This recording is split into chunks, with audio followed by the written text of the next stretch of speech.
going to show you how I made this diamond set platinum and 18 karat yellow gold ring. I've covered this technique before with a shared claw setting, only this time I've highlighted the claws at the sides so that the setting follows the shape of the stones. Check it out.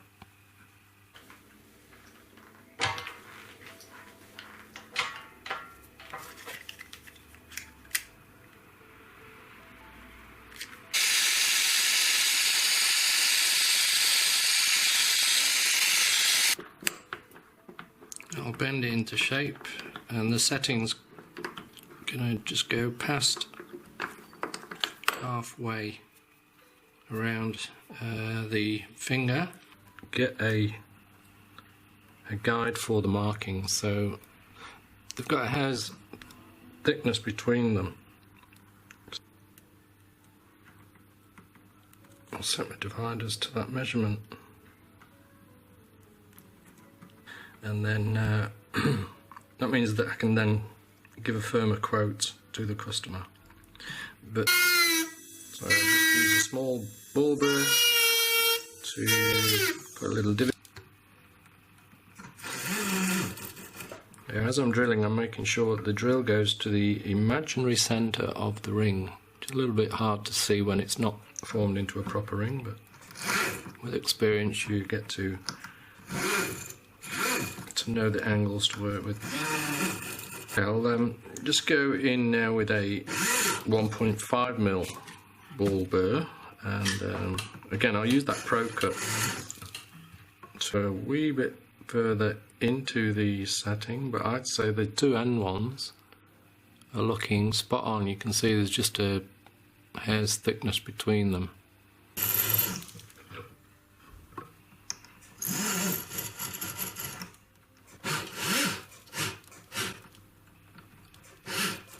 And it's quite traditional to have an odd number for this type of ring.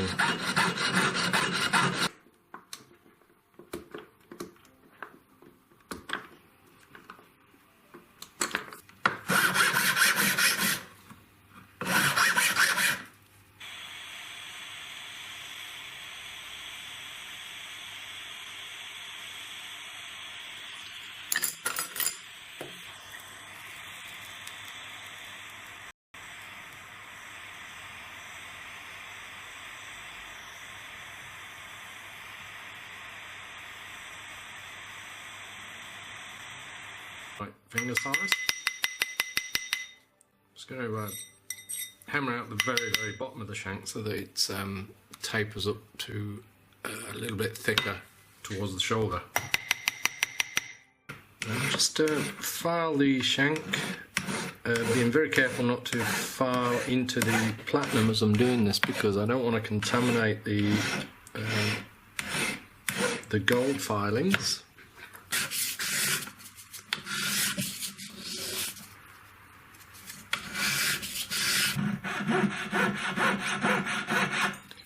The middle of the settings.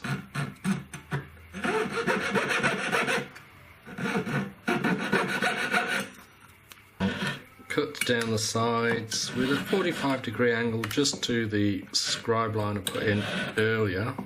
And as you can see, I'm doing everything by hand. I'm not bracing the ring in a clamp. My fingers are quite accustomed to doing this kind of work, but hand, a firm grip, and a tapered burr like this. This is a cross-cut tapered burr. It's 1mm.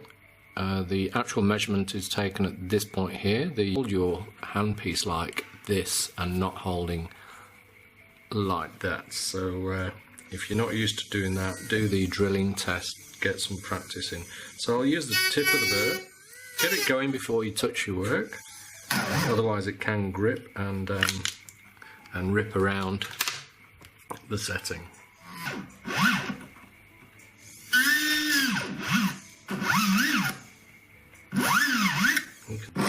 To the setting just to widen the scalloping a little bit.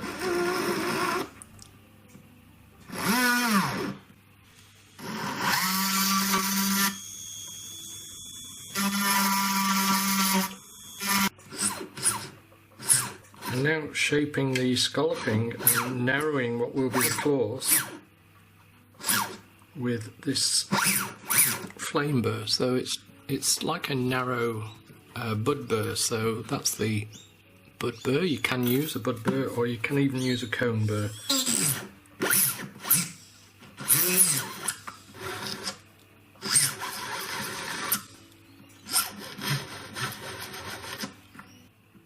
Filing and cutting work, but it does look really good, and this is a good chance for you to hone in on your cutting and filing skills.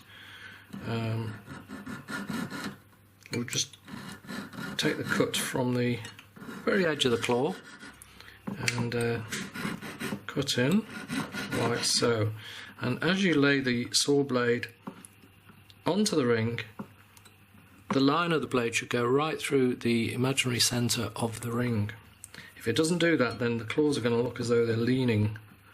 So make sure that you're not contacting the shank of the ring. So I'm just angling the blade to avoid that. It would be a disaster if you got cuts everywhere around the shank there.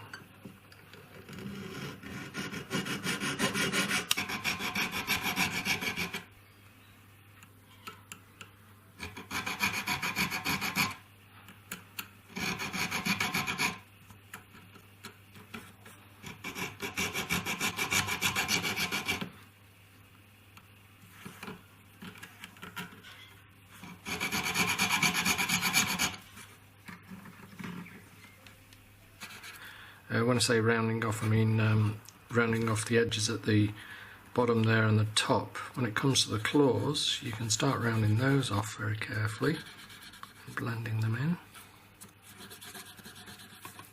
in. This is a brownie disc, so I'll just clean up inside the settings.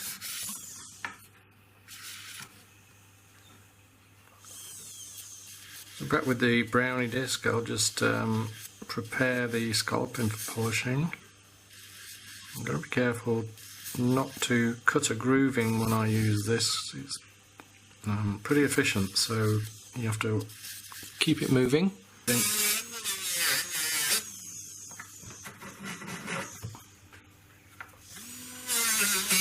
And the diamonds, as I mentioned at the start, are 2.1 mil.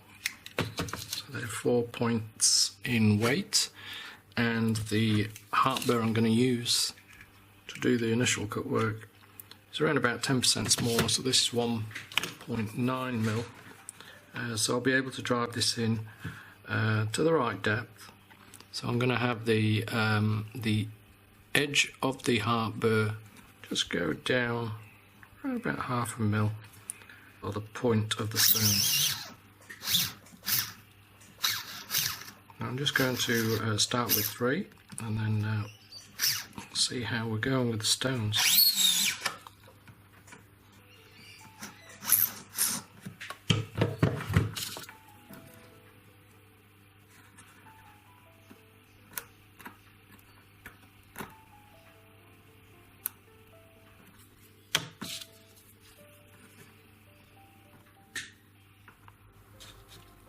So the first one's in and level, so I'll just try I've not done any further cut work on the second one, but I'll just see where we're at.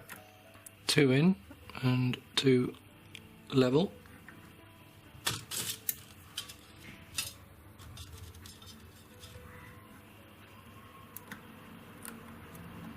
Looks like the third one's going to just drop in.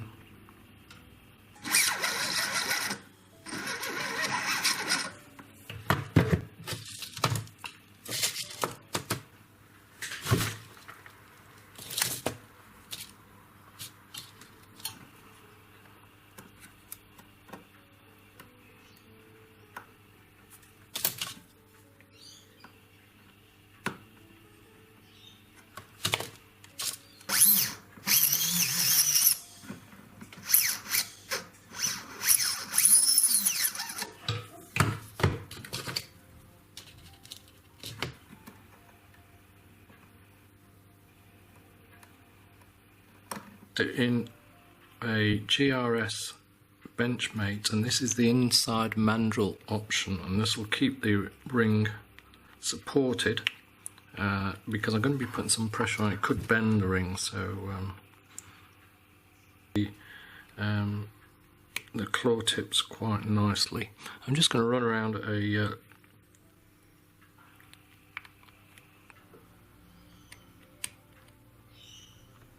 so I can just flick the stones with the side of the beading tool to see if I need to add more pressure with this one. I do.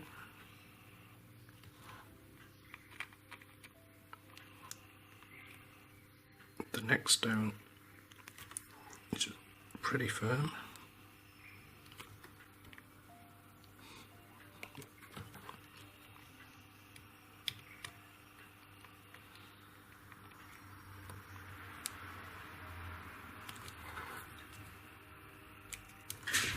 So I'm just going to run this very slightly along all the claw tips, and this will get them all looking exactly the same. And in some cases there might be a little bit of a gap between the claw tip and the stone, and this can help to close it up.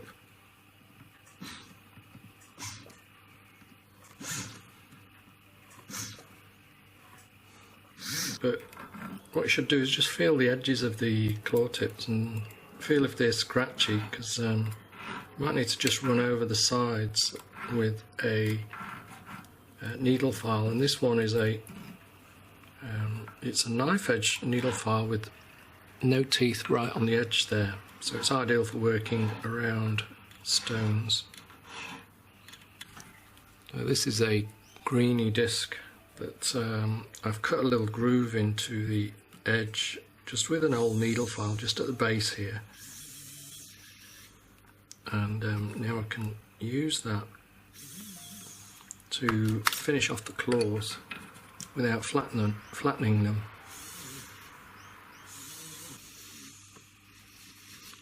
This will leave them ready for a polish.